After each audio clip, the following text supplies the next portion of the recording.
तो इस समय हम आजमगढ़ के फूलपुर में मौजूद हैं और माननीय चंद्रशेखर आजाद जी आ गए हैं।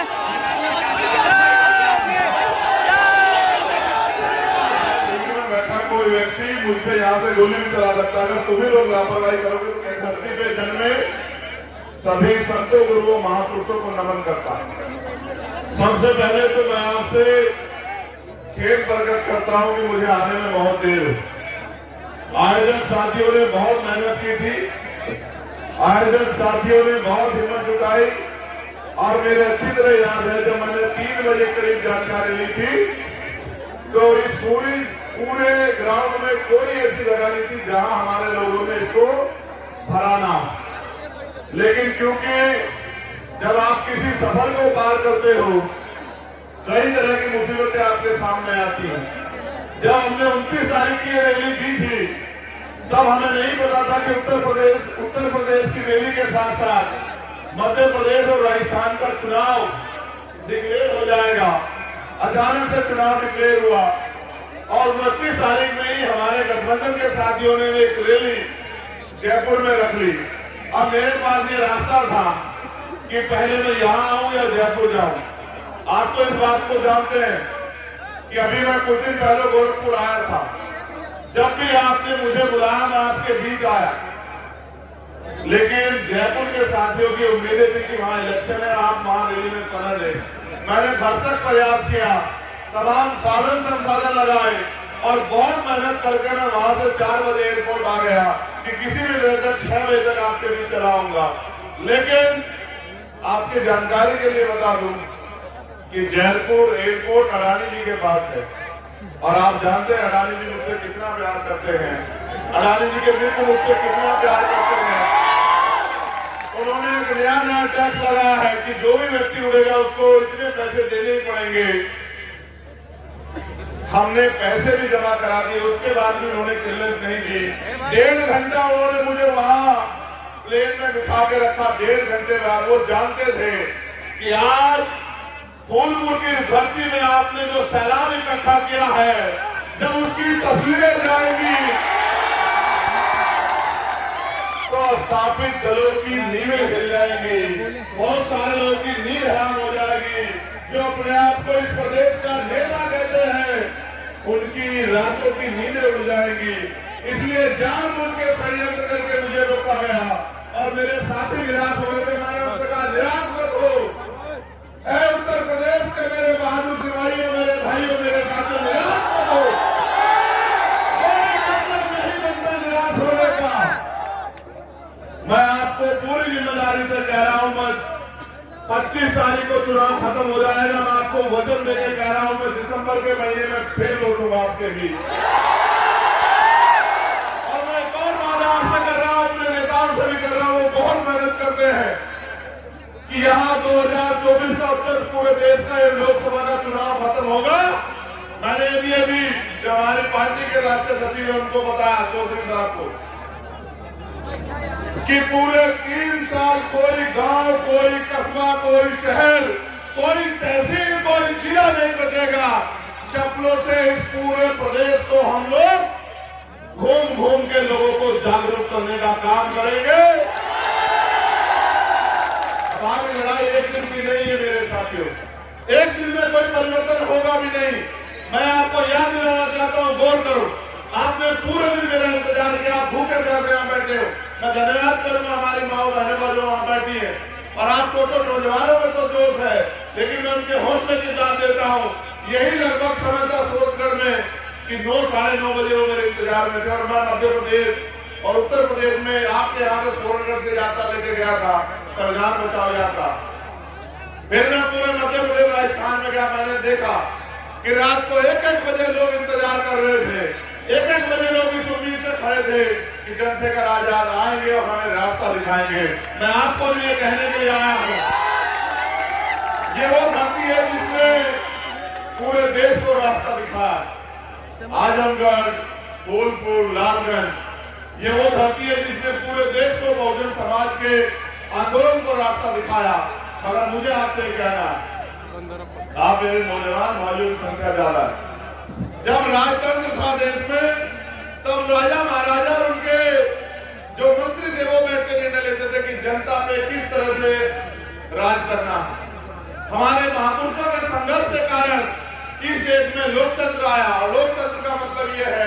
कि जनता द्वारा जनता का शासन, सरकार को चुनने का।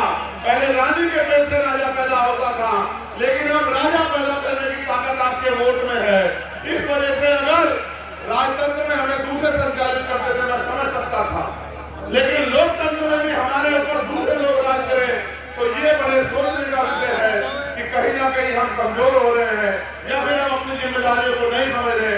ये उत्तर प्रदेश है, और उत्तर प्रदेश में क्या हो रहा है ये आपको जानना पड़ेगा। उत्तर प्रदेश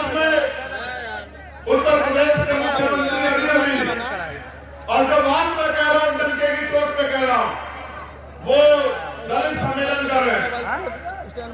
चुनाव आ गया है, दलित सम्मेलन कर रहे हैं, लोकसभा का चुनाव नजदीक लग रहा है, और जब वो दलित सम्मेलन कर रहे हैं, मैंने परसों पूछा, मेरठ में एक दलित समाज के व्यक्ति को मारकर एक अपराधी ने लटका दिया, और पुलिस को फोन करके कहा कि मार के लटका दिया, लाश ले जाओ।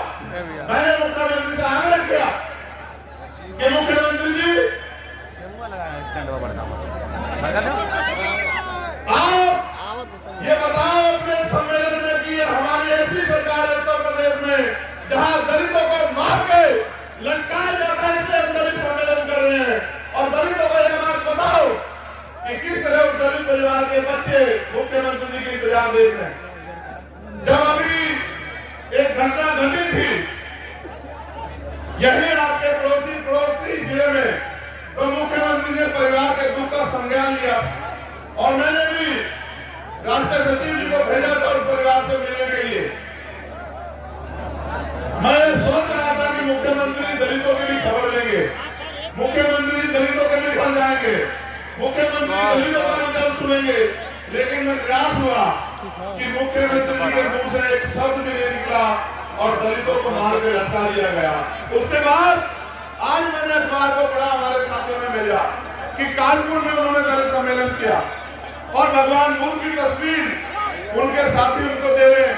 और मैंने अखबार में यह भी पढ़ा कि इस बार मंच पे कोई भी बोला, सिर्फ दलित समाज के लोग बोले। मुख्यमंत्री जी को रिसीव करने आए वो भी दलित समाज के लोग थे, जो उनकी पार्टी में नेता है।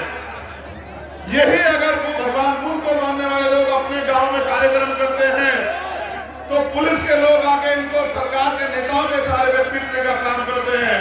बाबा साहब अम्बेडकर भगवान बुद्ध की मूर्तियों को फेंक देते हैं और इनके ऊपर झूठे मुकदमे लिख देते हैं।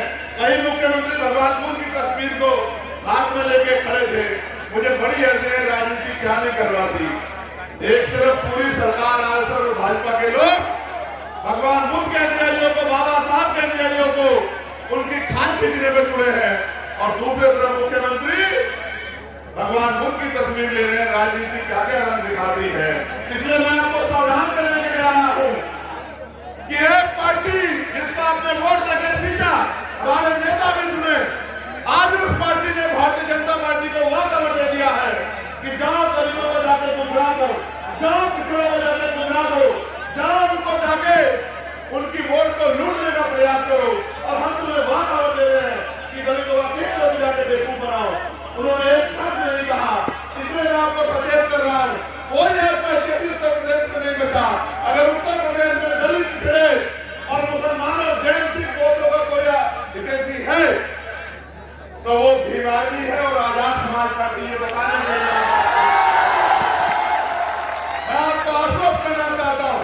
मेरे साथियों को भी मैं कहना चाहता हूँ, हमारे महिला नेता भी मैंने पीछे मुड़ के देखा बैठी, मैं पुलिस के साथियों का धन्यवाद दूंगा कि वो इतने लंबे समय तक टिके हैं। मुझे निराश हुआ, मैंने जिलाधिकारी से कहा था कि मुझे हेलीकॉप्टर की परमिशन दे दो, मेरी मजबूरी है, इमरजेंसी का प्रोग्राम है, मेरे लोग मेरा इंतजार करेंगे। लेकिन मैं समझता हूँ कि अभी हम लोग कमजोर, और मैं ये भी समझता हूँ कि अगर लोकतंत्र में शोषण उसी के ऊपर होगा जिसके पास राजनीतिक ताकत नहीं होगी। शोषण हमेशा कमजोर पे होता है, कभी ताकतवर पे नहीं होता। आज चाहे हमारे कर्मचारी हो, अधिकारी हो, तमाम लोग परेशान है। शोषण कमजोर पे होता है, और शोषण कमजोर हम अपनी वजह से हैं। ये लोकतंत्र है, यहाँ जिसका वोट होगा उसका राज होगा। वोट हमारे पास है, लेकिन वोट संगठित नहीं है। इसलिए मैं आपसे कहना चाहता हूँ, बहुजन से बहुमत बनाना है, और जन से जनमत बनाना है, और हर सताए हुए व्यक्ति को जोड़ के उसका हाथ पकड़ के उसको विश्वास दिलाना है कि वो दिन दूर नहीं, जब उत्तर प्रदेश में दोबारा से खुशहाली आएगी, जब उत्तर प्रदेश के लोग दोबारा से चैन की सांस लेंगे, उत्तर प्रदेश के युवाओं को रोजगार मिलेगा, तमाम तरह से जो शोषण हो रहा वो बंद होगा, तमाम तरह जो गैर बराबरी हो रही है बंद होगा, जाति धर्म के नाम पे जो हिंसा की जा रही है कमजोर लोग साथ वो बंद होगी। सामान्य साथियों, मेरी बात पे गौर करो। अभी बिहार में जातिगत जनगणना हुई, जब बिहार में जातिगत जनगणना हुई तो जातिगत जनगणना के बाद आंकड़े जारी हुए, आपने देखे जनगणना के आंकड़े कहते हैं कि बिहार में 90% आबादी SC, ST और OBC माइनॉरिटी के लोग थे। देखा नहीं देखे बताओ मेरे लोग। मैंने एक सवाल पूछा कि जब 90% आबादी दलित, पिछड़े, आदिवासी और मुसलमानों की है, जैन सिख बौद्धों की है, तो जब इस देश में गौर करना किस तरह तुम्हारा अपना नेता बता के उन्होंने लूट के काम किया। जब इस देश में आर्थिक आधार का आरक्षण आया 10%, तो वही नेता जो आपकी वोट लेके ताकत बने उन्होंने क्या कहा कि हम तो चाहते थे कि 20% आरक्षण मिलना चाहिए। जिनकी आबादी 10% है उनको 10% आरक्षण मिला, जो उनका बच्चा पैदा नहीं हुआ उसके रोजगार की व्यवस्था हो गई। और ये हमारे दलित, पिछड़े, आदिवासी, मुसलमान सड़क की खान सामने वो नेता अपने नेता कैसे हो सकते हैं जब बाबा साहब अम्बेडकर के संविधान का विरोध कर रहे हैं। आरक्षण, शैक्षिक पिछड़ापन और जो प्रतिनिधित्व है, जो बराबरी का अधिकार जो है उसके आधार पर है, जो सामाजिक पिछड़ापन और शैक्षिक पिछड़ापन जिसका आधार है, और जो प्रतिकूल प्रतिनिधित्व नहीं है, लेकिन यहाँ आर्थिक आधार पर आरक्षण दिया गया और हमारे नेता तमाशा देखते रहे। अभी कहा गया कि वुमेन रिजर्वेशन बिल आया, छोटा छोटा विरोध करके नेताओं ने कहा कि देखो हम समर्थन कर रहे हैं, लेकिन इसमें पिछड़े और दलित वर्ग की महिलाएं होती तो अच्छा रहता। मैं ये कहना चाहता हूं, आप सदन में इन लोगों की वोट लेके ये कहने के लिए गए हो कि हम विरोध करते, हम इसमें चाहते थे। अगर आप वास्तविकता में समाज के सच्चे नेता होते तो आप बढ़ जाते। जैसे मेरे चित्र याद है, एक समय था कि मुलायम सिंह यादव, लालू यादव वहां थे मौजूद, लोकसभा में सब यादव मौजूद थे, रामविलास पासवान मौजूद थे, और उन्होंने कह दिया अगर रूरल रिजर्वेशन बिना दलित, पिछड़े, आदिवासी और मुस्लिम समाज की महिलाओं को मिला आएगा तो ये हमारे जात के ऊपर से आएगा। मैं धन्यवाद देता हूँ नेताओं को जिन्होंने उस समय न्याय, आज के नेताओं को मैं धन्यवाद नहीं दूंगा। आपने तो धोखा किया, आपने इस तरफ छोटा सा विरोध किया, फिर पार्लियामेंट में उनको वोट दिया। मैं अपने लोगों से कहना चाहता हूँ, कांग्रेस के बड़े बड़े नेता कह रहे हैं कि जिसकी जितनी आबादी उतना हक मिलेगा कैसे।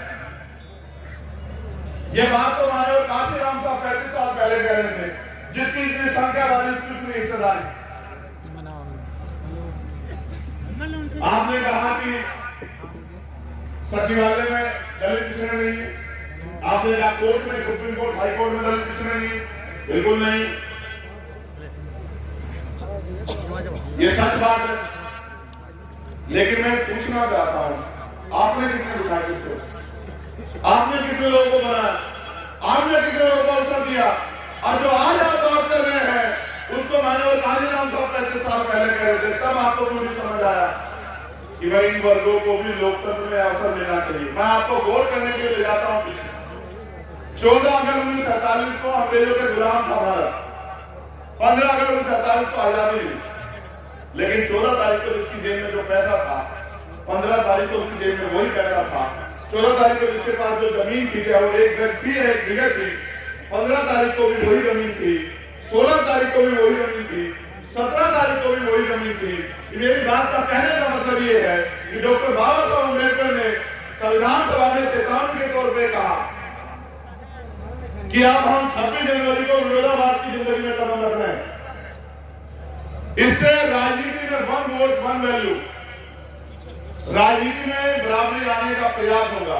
लेकिन क्योंकि भारत में सामाजिक पिछड़ापन है, सामाजिक गैर बराबरी है, आर्थिक गैर बराबरी है, हम लोग उसमें कोई ऐसा जो है तैयारी नहीं कर रहे कि दूर हो जाए, तो अंत राजनीतिक लोकतंत्र तो आएगा, लेकिन ये राजनीतिक लोकतंत्र सामाजिक लोकतंत्र में नहीं बदल पाएगा। और आने वाले समय में ये लोकतंत्र खतरा साबित हो जाएगा, लोगों को जो इसका मूल फायदा मिलना है वो नहीं मिलेगा। ये हो रहा, जब आपको वोट का अधिकार मिला तो जैसे वोट के अधिकार के लिए बाबा साहब अम्बेडकर लड़ रहे थे, डॉक्टर फरीदी और उनके तमाम साथी और उस समय के जो नेता थे वो प्रयास करते समय समय पे कि ये लड़ाई आगे बढ़े। उस तरह से विरोधी भी प्रयास कर रहा था। उन्होंने कहा वोट इनके पास है, नोट हमारे पास है, हम इनकी वोट को नोट से खरीद लेंगे। ये लंबे समय चला। अगर इसको कोई तोड़ पाया तो माननीय काशीराम साहब तोड़ पाए जब उन्होंने गली गली जाकर लोगों को कहना शुरू किया कि वोट की रक्षा बहन बेटी की रक्षा की तरह करनी, और समाज में न्याय ही समाज खड़ा हुआ, तैयार हुआ। फिर ऐसा हुआ कि गरीबों को बेटों को नकार कर अमीर लोगों को फिर से जो है कुर्सी देनी शुरू कर दी, और ना इशारे के